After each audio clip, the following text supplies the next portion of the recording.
El Ministerio del Interior ha recibido, yo diría, en Cuba que luz verde para blindar algunas zonas y barrios de La Habana y también de otras provincias. Estamos viendo el titular que dice que establecen zonas y vías de interés para la seguridad y el orden interior en La Habana. Pero ¿qué significa esto exactamente? ¿De quién se cuidan o a quiénes cuidan? Tenemos a Sergio Comas, que ha estado siguiendo de cerca este tema. Buenas curioso, noches, ¿no? sí, Buenas noches. curioso, y es un tema realmente que tiene un trasfondo histórico bastante grande, más de 60 años, pero que ellos lo han utilizado en un momento en que Cuba está que arde. Y precisamente utilizaste una palabra que me parece que es la más apropiada, que es blindar áreas donde ellos deben tener cuidado con las vías públicas y los actos que se están realizando.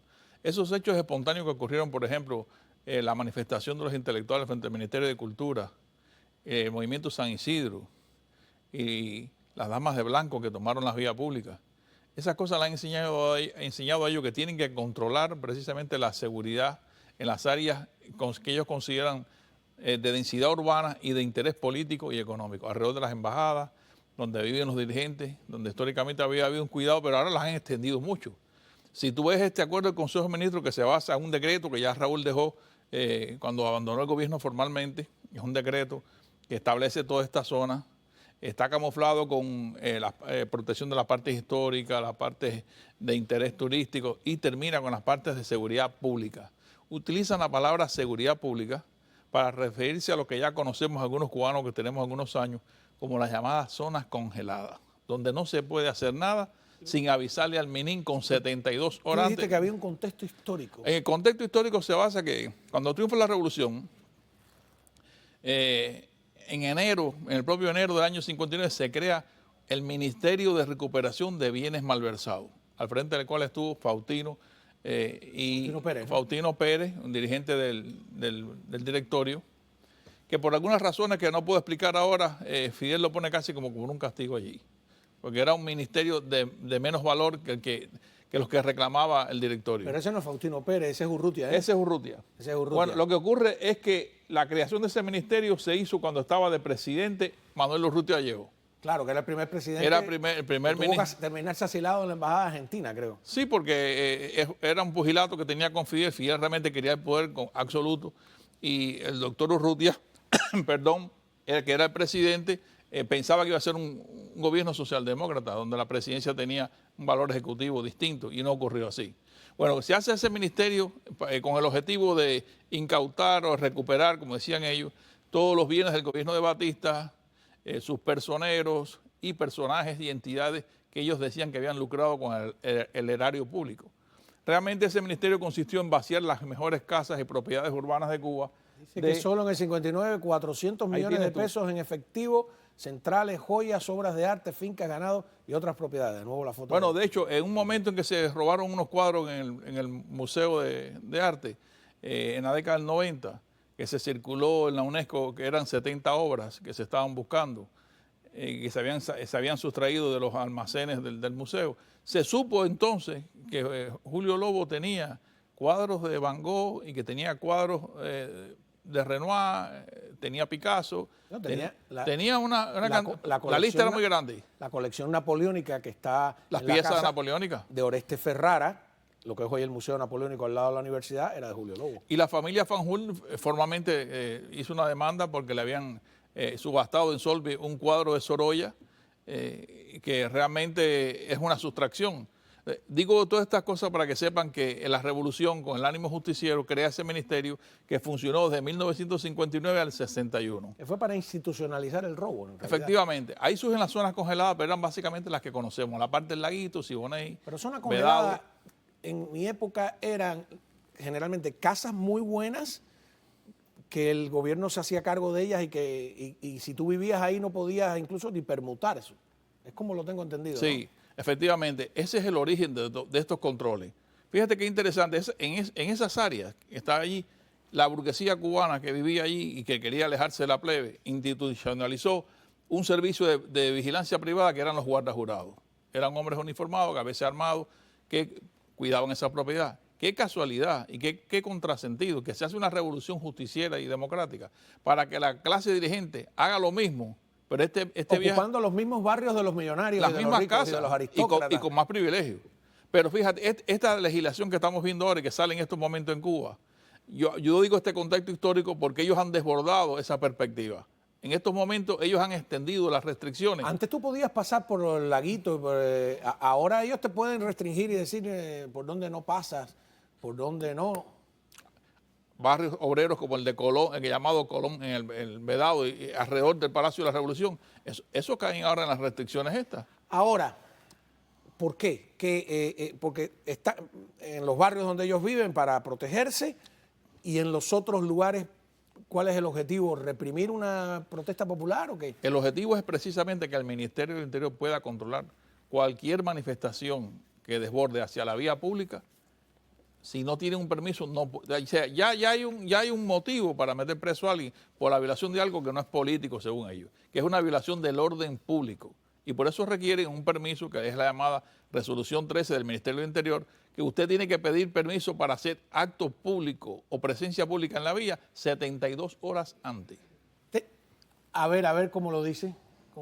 Dice que actividades productivas y de servicio, políticas y culturales, deportivas, recreativas, de todo tipo, ¿no? Religiosas, no quedó nada afuera, cuando incidan en la vía O áreas públicas. o áreas públicas. ¿Qué tienes que hacer? 72 horas antes de pedir permiso. Ellos dicen que en el mundo capitalista eso pasa igual. Pero ellos han extendido esto de una manera, Juan Manuel, que abarca barrios que son completamente pobres, pero que están muy cerca de los centros de poder, cerca de las casas de los dirigentes. No todos los dirigentes viven en el Laguito, ni viven precisamente en Cubanacán y Siboney para ninguna cosa. Y otra cosa es que en el decreto se ha colado, y yo digo que es una obra de Marrero, que es ahora el primer ministro, una idea de declarar una zona de interés, toda la parte de Holguín, que es la parte de Antilla y Bahía de Nipe, y si tú lees la Gaceta, cuando ellos relacionan el área, hablan con nombres y apellidos de todos los guajiros que tienen su finca alrededor de ese cinturón urbanístico. Es decir, que pudieran ser hasta expropiados, si es de interés del gobierno. Tenemos otra gráfica, a ver, que dice que la sección segunda del concepto de zona con regulaciones, que se considera zona con regulaciones especiales, el área del territorio nacional con un tratamiento diferenciado en función de intereses medioambientales, históricos, culturales, bla, bla, bla, bla, bla. Y ahí cuelan la defensa, la seguridad y el orden interior, que es el verdadero objetivo de estas regulaciones. ¿Tú sabes qué me recuerda a mí? Sylvester Stallone, famoso, millonario, viene y se compra una casa aquí al lado del mar en Miami, cerca de la Ermita de la Caridad, y pone en el agua, porque podía, para que los botes no se acercaran a su casa, unas boyas que decían keep out, aléjate, mantente fuera. Y hubo una denuncia y se le hicieron quitar, le dijeron, no, tú serás muy rico, serás muy millonario, serás Stallone, serás Rambo, lo que tú quieras, pero eso es público.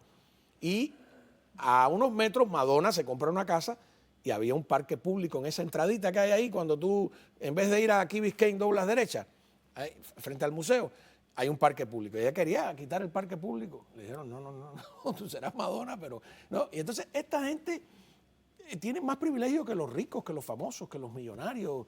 Ellos cierran lo que les da la gana, ¿no? Yo creo que estamos entrando en un periodo en que, por ejemplo, el estilo de Raúl es completamente distinto al de Fidel. Las circunstancias han ido cambiando, la economía es peor y la represión ha aumentado. Eso ha hecho que, como tú viste en los segmentos anteriores, que la sociedad civil cubana está como que imparable. No acaban de descifrar qué es lo que viene detrás.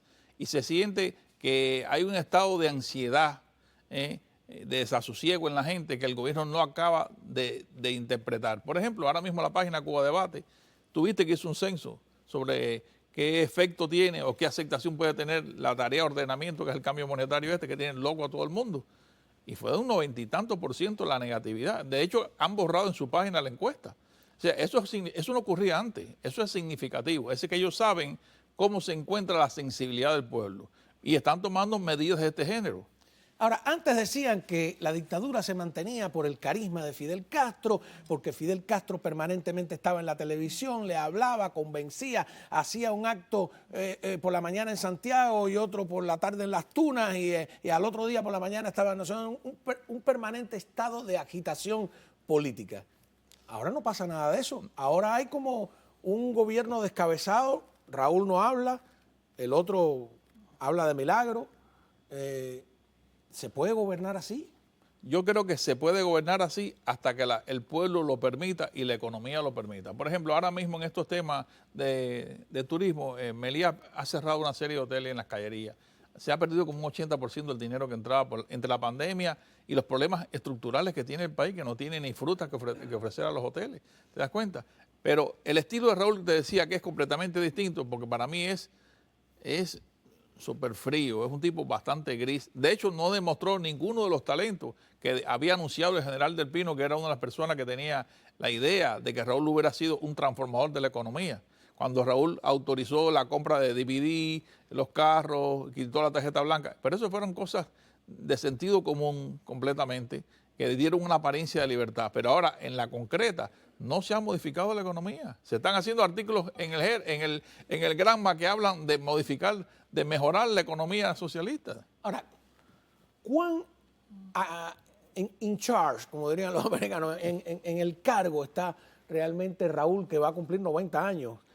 ¿Es porque es su estilo o es porque a lo mejor ya le está fallando o tiene problemas de salud? Estamos especulando, ¿no? Pero no, yo creo que no hay que especular mucho. Raúl siempre ha tenido ese estilo de delegar y controlar. Fidel es más, como tuviste, histriónico, protagónico, y sí tenía un efecto en la población. Hacer tantos actos públicos, hacer tantas visitas, utilizar el carisma que sabía que tenía, era una manera de disolver responsabilidad cuando algo fallaba. Hecatombes como la zafra de 10 millones pasaron sin mucho eco en la población cubana. Solo alguna gente enterada que sabía economía sabía lo que había pasado. Pero en el caso de Raúl es completamente distinto. Raúl viene con una mano fría, dura, de hierro, y ha puesto a sus personeros, que son, ya viste, el triste Díaz-Canel, y Marrero, que es una pieza a futuro. Porque una parte de estas consideraciones de zonas controladas en la parte turística son creaciones de Marrero, que en el 17 era el ministro del Turismo. bueno, pues muchísimas gracias por compartir con nosotros y con el público tus conocimientos. Cuando regresemos...